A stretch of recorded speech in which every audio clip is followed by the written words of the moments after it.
protectors of peace and champions of justice. You must be prepared both mentally and physically, strengthening your body to meet the demands of service. Ikaw nga palusog na pangangatawan at kaisipan. After graduation, focus on the criminology board exams and consider taking a civil service and non-program exams as additional eligibility. Remember, opportunities extend beyond the PLP to agencies like the PLP, GP, UCOR, AFP, included na po yan yung Coast Guard, even yung mga bata-bata pa, PFPA, PMA, or PMA, if you are qualified.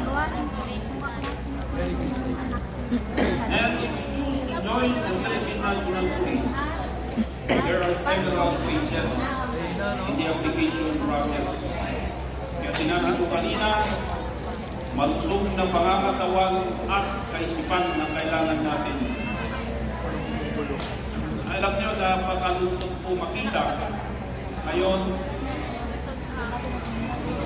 mga applicants natin sa NCRPO, upang sa pikutan, laging pikutan, na may nakikita tayo, mga applicants, they are aspiring to become police officers, and yet, hindi po sila makaperform ng mga required na number of exercises, yung points doon. Kasi katulad po ng push-up, sit-up, tapos yung BMI ay yung pagtakbo.